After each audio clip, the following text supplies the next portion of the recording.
What's going on, guys? Dottz Gaming here, and today I'll be bringing you all my Stamina Warden PvP build for the Scalebreaker patch of the Elder Scrolls Online. So this is actually, I'd have to say, probably my favorite PvP build I have out of all my characters for Scalebreaker right now. Stamden is incredibly fun to play, and among the chaos that is the current metagame, I feel like Stamina Warden does pretty well, especially as far as stam classes go, just simply because of the fact that it has the healing, the healing over time to really deal with the craziness that is the current meta that we're experiencing. And of all the classes that I played right at the start, my Stamina Warden and my Stamina Templar, in terms of like stam classes, were the ones that definitely felt the best. And so I wanted to go over my Stamina Warden build with you guys today. This is just what I like, and when I've been running, it works for me. If you guys obviously have something else that you like, go ahead and run that. But this is what I've been using, and I've really been enjoying it. It feels incredibly strong. I'm gonna have some gameplay for you guys at the end of this video. I've also posted a video on my channel of a really good BG I had, you know, so if you guys want to go check that out as well, it's going to be like a second video of gameplay that you can go check it out. But if you don't want to go check out a separate video, I will have some gameplay at the end of this one as well. So starting off with our monster set, we're running with Bloodspawn.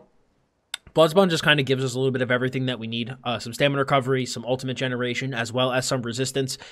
Just, you know, not much more you can really ask for here. The build for this build is very focused around bursting around my ultimate. That's kind of how I designed it, was for big, giant bursts when I want to go for my ultimate, and Bloodspawn helps us get to that ultimate even faster, so it's just the perfect monster set for this situation. We also have 5 pieces of Clever Alchemist on our back bar. So Clever Alchemist is become one of my favorite sets for Stamina Warden. It just is perfect for this type of play style. The 2 lines of maximum health are actually super useful. We also get the line of weapon and spell damage, and the spell damage helps with some of our heals. And when we drink a potion during combat, you feel a rush of energy, gaining 638 weapon and spell damage for 15 seconds. This is really helpful for when you're going to do your burst, when you're going for your Dizzying Swing, Shulk's Dawnbreaker burst. Clever Alchemist helps a lot because it makes that burst that much stronger, because that's usually when we want to go for our primary kill anyway. So being able to go Clever Alchemist into that burst is just a really, really potent thing, and I really love it as a back bar set. The main 5-piece body set for the build, though, is going to be Fury. I really like the new Fury. I think it's really good. We get a line of maximum health, maximum stamina, weapon damage, and when you take damage, your weapon damage is increased by 29 for 5 seconds, which stacks up to 20 times. And then it's going to occur once every half second up to reaching 20 stacks. The duration is doubled but can no longer be refreshed. Now, this makes Fury viable in a no CP environment, which is super nice. And I feel like Fury is much more consistent now than it used to be. It's just, I really like it on my Stamden, and this combined with Clever Alchemist, we reach insanely high weapon damage numbers even in heavy armor, which allows our heals to heal really for a lot, as well as allow our damage to be really high inside of our ultimate burst. And then because we only have Clever Alchemist on the back bar, that means we have a different front bar set, and that is going to be the Asylum weapon. Now, optimally, I would say if you're trying to build this perfectly, I would go for an Asylum Maul, but I do have a great sword just because that is what I got from when I ran Asylum Sanctorium, and I didn't want to keep farming it, so I'm just using my great sword, and I've still had amazing success with it. It just, again, this is all about getting to our ultimate as fast as possible. So between our race, we are ignored, between having Bloodspawn and between the Asylum Greatsword with those Executioners, we're able to get to our ultimate very quickly and gen up that ult really fast. In terms of traits and enchants and gear weights, we are running 5 heavy and 2 medium. So optimally, because we were running Clever Alchemist, you would want your Clever Alchemist to be your belt as well as your glove. And then you would want everything else to be heavy. So you would get your Clever Alchemist in medium for your gloves and belt.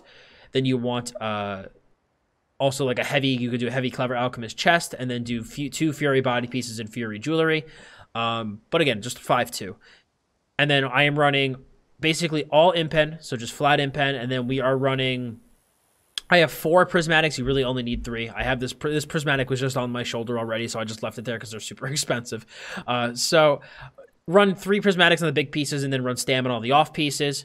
And then on your jewelry, you want 2 robust and 1 infused, all weapon damage enchanted. I've really liked having 34k stam. Feels really nice to have that high of stam.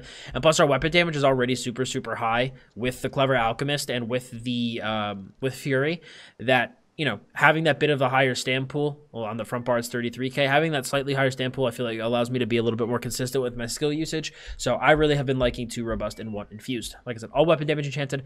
Front bar is going to be Nirnhoned with an increased weapon and spell damage enchant, and then the back bar you're going to do defending and reinforced stamina enchant on the shield.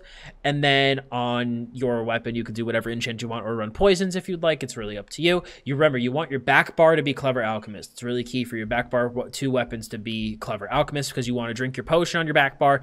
And when you swap to your front bar, you still have that 638 weapon damage, but now you also have your Asylum Greatsword bonus. So that's what we're running for gear. Skill-wise, we are using the brand new Dizzying Swing, which is extremely fun. 0.8-second cast time is really fast. The skill is really fun to use and is just perfect for how Stamden plays. Stamina Warden into Sub-Assault into Dawnbreaker is just an incredibly potent combo. We also do run, like I said, Sub-Assault. So basically, start up with Ripper Shulks that after 3 seconds will deal 14k poison damage to all enemies in front of you and inflict major fracture. So Dizzying and Shulks, man, it just hits people extremely hard. Like I said, this is just a really good burst combo that can really hit someone's health bar a lot. We have the brand new Executioner, deals up to 400% more damage to enemies with 50% health. So it got a 50% damage increase, or was 50% was added to it, excuse me. So we went from 350% to 400%, and in my opinion, that extra 50% does, I think, make it worth using over Reverse Slice, and I've been using Executioner and really liking it. It hits very hard, so definitely recommend that for your Execute. We also run Bird of Prey. Bird of Prey is our Minor Berserk buff as well as our Major Expedition buff. It's very good. Minor Berserk on the front bar is always a wonderful thing. Plus the Animal Companion skill lines, we just get a passive increase from that. Plus the Minor Berserk passive increase, just a really good skill. Plus being able to get Major Expedition is just incredibly important to be able to move around the battlefield. We are still using Forward Momentum. Forward Momentum gives us now Major Brutality, so 20% weapon damage, and we also get Minor Endurance, and then we also remove all snares and immobilizations from you and gain immunity to them for 4 seconds. So I am still using Forward Momentum. I actually do like the Minor Endurance. I feel like it helps my sustain a lot. You know, obviously I do miss the hot, but the Minor Endurance is still pretty solid. So no, I don't feel the need to use Rally in this build. My healing is actually really strong, and you'll see why on my back bar. I build really strong healing on the back bar, so I really like the Forward Momentum for the snare immunity. We're still using Dawnbreaker Smiting, so unfortunately this does have a cast time now, so don't try to animation cancel it because you're just going to get annoyed. So you have 15.7k unbuffed tooltip, and then an additional 16k over 6 seconds, and then that's also a stun, AoE, 125 ultimate, 10 meter radius. It's a really good. I still like going Dizzying Swing, Shulks, and Dawnbreaker. I know the Onslaught's kind of the new all the rage now, but I still think that Dawnbreaker for Stamina Warden is still really good. I feel like Onslaught is good when you like want to deal damage afterwards, you know, as well to that target, because you hit them with the Onslaught and then now you have that high amount of penetration so that you can really hit that person very hard. But with Warden, you're really trying to go for that one-shot combo, and I feel like Dawnbreaker's upfront damage, like strong upfront damage, just really plays into that, I think, really well. Plus it hits vampires and werewolves really hard, and plus you do get that dot afterwards should anybody live, and that dot plus the Executioner spam really will hit them hard. So if you like Onslaught, feel free to use Onslaught, but I've been really still enjoying having Dawnbreaker on my front bar. Back bar, we are using Leeching Vines. Leeching Vines is so good in this crazy meta we've been cursed with. It's an incredibly good skill. So you get healed every time you take damage, and this effect can occur every second. So you get that tick heal every second. So for 10 seconds, you're gaining that 927 heal. And then you also get minor lifesteal to enemies that damage your target will be everybody that put a dot on you. So you get healed for 642 every second when damaging an enemy. So Leeching Vines gives you an incredible amount of passive healing, which is exactly what you need to combat this current meta we are fighting. It's really good. We still are using Vigor. I mean, it's kind of like a watered-down version of what it used to be, but it's really kind of all we still have for this slot. It's still a pretty solid hot, and we really do need hots in the build to be able to combat the dot meta. We're using Green Lotus. The reason I chose to go with Green Lotus over something else here like Shimmering Shield or whatever is because it's all about tick healing this patch. It's all about gaining as much healing as you physically can. So I really like Green Lotus for getting that healing on my light and heavy attacks whenever I weave. Plus, we also do gain Major Savagery from this, which allows me to run a different potion. So I can run Tri-Stat pots and gain all my resources back instead of having to run crit pots. So I really like the combination of Leeching Vines, Green Lotus, and Resolving Vigor. I feel like the healing from it is incredibly strong, and I definitely recommend it. I really don't miss having Shimmering Shield at all. Plus, the way I see it is that Shimmering Shield does not help me against dots, so Green Lotus is just going to be better. We have Ice Fortress. Obviously, this is our major resolve and ward buff, plus we have our minor protection. Not much else to say about it. It's a staple skill. we are using Blue Betty. Now, I use Blue Betty over the Bull Netch because I don't personally feel that I need the Bull Netch sustain. I would much rather have the Blue Betty Magicka sustain to make sure that I'm always able to cast Leeching Vines when I need it. Plus, Blue Betty is expensive. I also have Green Lotus, and I have Bird of Prey, all costing Magicka. And since we are a heavy armor build, we do have Constitution for that Magicka restoration, but this is a case where if I, let's say, really need Leeching Vines and I can't cast it, I'll probably die. So I really like Blue Betty for being able to give me that Magicka restoration that I need. Plus, it does come with a purge, which is really, really, really helpful this patch. So having that purge is super nice. And like I said, I feel that my sustain is perfectly fine without Bull Netch. I don't feel that I need it. So once I kind of tested Blue Betty and saw how it was, I even tested it in no CP and my sustain was perfectly fine. So I really, really, really recommend Blue Betty. We also have Permafrost on our back bird. We really kind of have this for the passive resistance increase, but also it is very good for when you're in like a tight AoE situation and you really, really need to deal big cleave damage. Maybe you need to stun a bunch of people, or maybe you and your allies need major protection. This is here for that utility, and that is why I like having it. Don't get me wrong, you can absolutely use Healing Thicket if you like it, but I personally have really enjoyed Permafrost.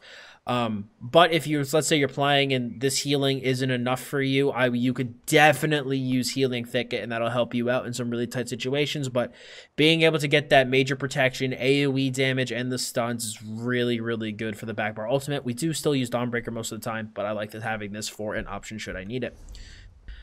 Stat-wise, obviously we are outside of Cyrodiil, so you're not going to see my proper health.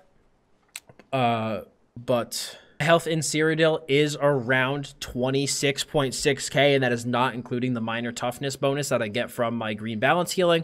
We also have 11.6k maximum magicka, 33k maximum stam.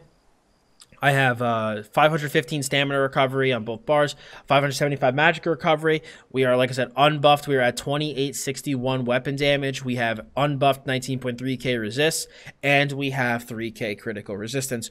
For our Mundus Stone, we are using the Warrior, and for our buff food, we are using the Lava Foot Soup and Saltrice, and we're able to do this because of the fact that we have all of that health from Clever Alchemist and Fury. We are able to run this buff food and get a ton of bonus recovery, which means that we're able to go full weapon damage on the rest of our gear.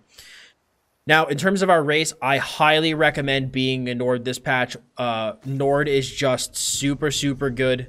These resistances that you get from being a Nord passively are just so helpful in the current damage meta. Just being able to get that extra passive resistance is really, really valuable. So you can go Nord you can go Orc if you want the much bigger damage, but you will be much squishier. So I do personally recommend being a Nord, and then can't really recommend any of the races besides those two, but those would be the ones that I do recommend. Obviously no Werewolf, no Vampire. We don't need any of that stuff. Then in terms of our champion points, we are running 27 into Blessed. We have 81 into Master at Arms, 44 into Precise Strikes, 43 into Piercing, and 75 into Money. We don't go that high into Precise Strikes because our crit is pretty low.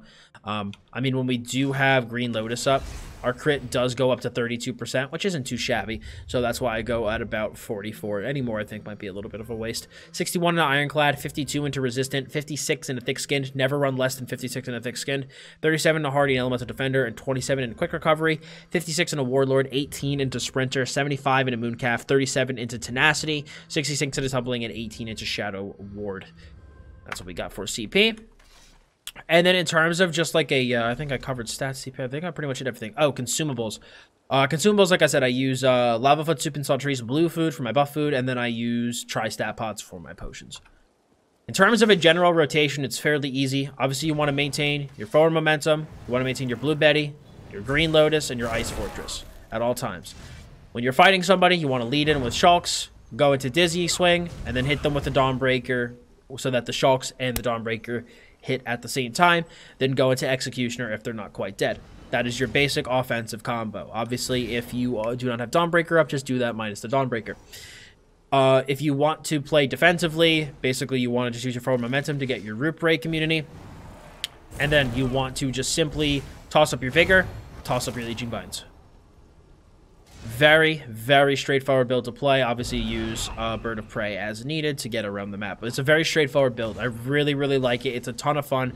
I feel like I actually have answers to all the stuff that's really, really dangerous this patch. And I'm telling you guys, Stamina Warden, if you guys really, really like Stam and maybe you've been having trouble or not enjoying your other Stamina classes, I really, really recommend playing Stamden. It is incredibly strong this patch among all of the chaos we've been experiencing. So definitely try out Stamden if you have not yet. So I hope you guys enjoyed watching this build video. Like I said, Stamden's probably my favorite class this patch. It is probably, once I'm done making all of the build videos for the characters I actively play on stream, I'm probably going to be actually maining my Stamden just because he's the most fun I've been having, and he's actually pretty, he's really, really good. I don't know. It's just, I've been having a great time on him. I know I'm going to get asked about it as well, so I can tell you my outfit for this guy. I'm wearing an Assassin's League helmet, Skin Changer arm cops, Frostcaster gauntlets, Skin Changer guards, Frostcaster jerkin, Frostcaster sash, Skin Changer boots, Iceheart great sword, Frostcaster shield, and Iceheart sword on the back bar, with the dyes being Cold Harbor Ash Black, Ransacker Blue, and Legionary's Lead, with the Sunspire skin underneath Furious personality. But thank you so much for stopping by and watching this video, guys. If you'd like to smack a like on it, any questions, leave a comment below. And for more great ESO content, please hit that sub button as well to hit the bell to keep notifications on. So I hope you guys enjoyed the gameplay footage afterwards. Like I said, if you want to see more gameplay, I do have another video posted on my YouTube channel that you can go check out separately.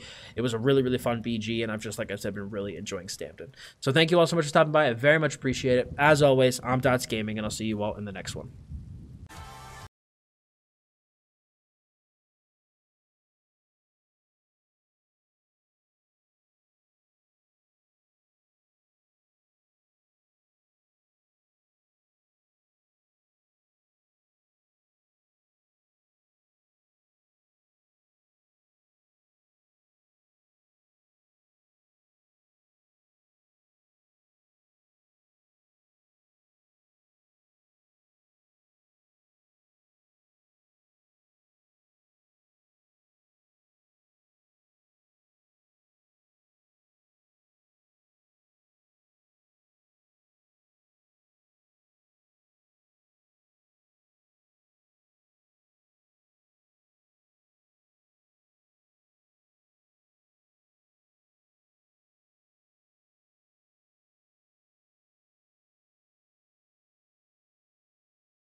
I drank my potion on the wrong bar. Fuck.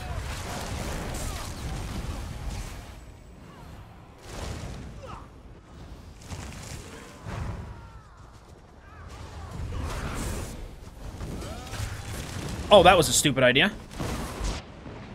Ouchies.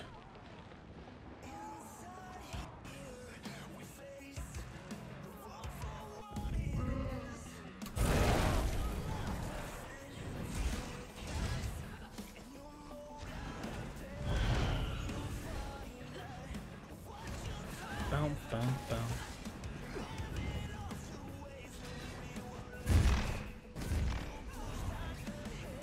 Alright, let's see what we're working with here.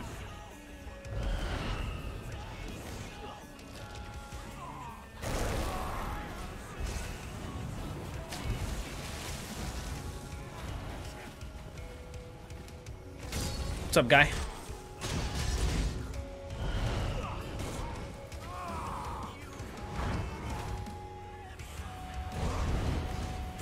Damn. Oh, purple team, purple team.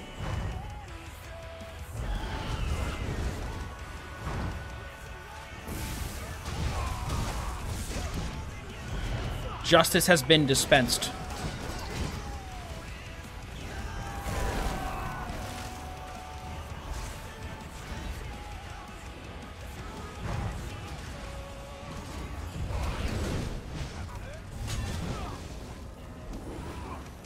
Honestly, Stam sustain feels fine.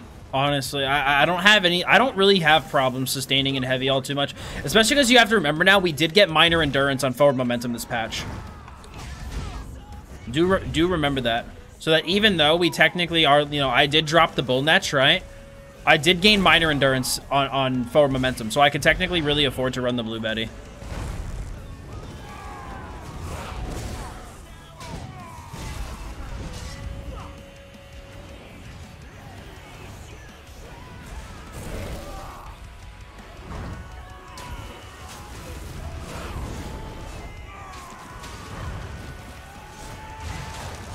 This guy's going down. Goodbye, bud. Oh my god, dude. This is so nice. I don't run spores.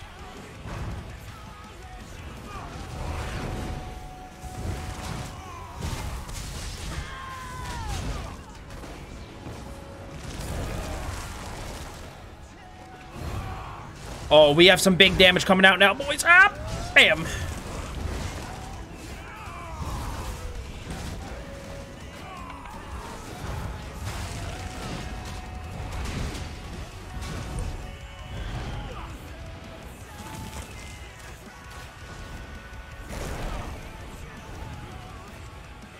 No, dude. I'm telling you, man.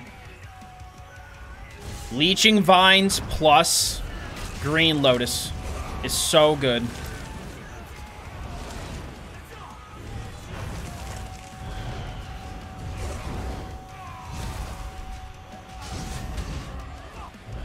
It's so good. Dude, Betty feels super nice.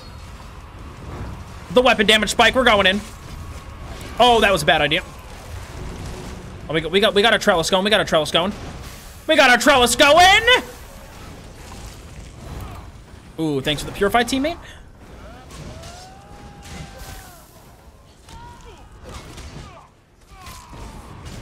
Refresh our buffs here. Oh, I'm gonna fucking perma here.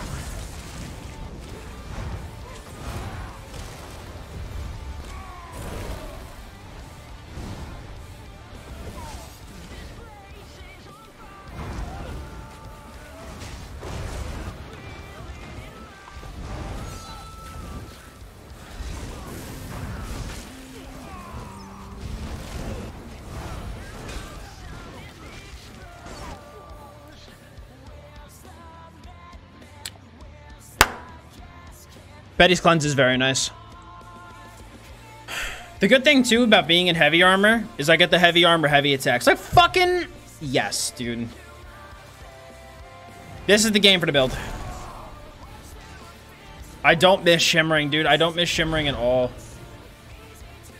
I know some people love shimmering, but honestly, like, I don't know. I prefer this skill setup more. Dude, Stamden feels good, man. Stamden feels good. It feels good. I'm no longer as salty. I was salty from the Stamcrow games, but the Stamden gives me hope. The Stamden gives me